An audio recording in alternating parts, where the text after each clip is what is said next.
গণপরিবহনে শিক্ষার্থীদের হাফ ভাড়া নিয়ে বেশ কিছুদিন ধরেই আলোচনা চলছিল। সম্প্রতি এই আলোচনার অবসান ঘটল। জানা গেছে, শিক্ষার্থীদের গণপরিবহনে যাতায়াত ভাড়া হাফ করার সিদ্ধান্ত নিয়েছে ঢাকা পরিবহন মালিক সমিতি। সিদ্ধান্ত অনুযায়ী রাজধানীতে সাপ্তাহিক ছুটির দিনেও গণপরিবহনের শিক্ষার্থীরা হাফ পাস সুবিধা পাবেন।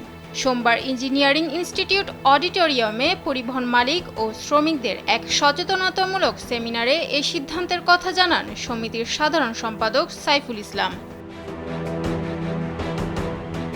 তিনি জানান, আজ থেকে ঢাকা মহানগর এলাকায় ইউনিফর্ম অথবা ছবিযুক্ত পরিচয়পত্র দেখানো সাপেক্ষে শিক্ষার্থীরা হাফ পাস সুবিধা গ্রহণ করতে পারবেন। সাপ্তাহিক ছুটির দিন সহ 7 দিনই শিক্ষার্থীরা এই হাফ পাস সুবিধা গ্রহণ করতে পারবেন।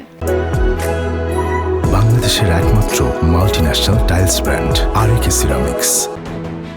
তিনি আরও জানান, আগের সময়সীমা বাতিল করে ভোর 6টা থেকে রাত 12টা পর্যন্ত এই সুবিধা দেওয়ার সিদ্ধান্ত নেওয়া হয়েছে।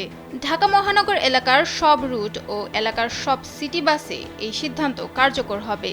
তাছাড়া এই হাফ পাস শুধু বাস নয়, রেল ও নৌযান সহ সব পরিবহনে সরকারকে বাস্তবায়ন করার আহ্বানও জানান তিনি।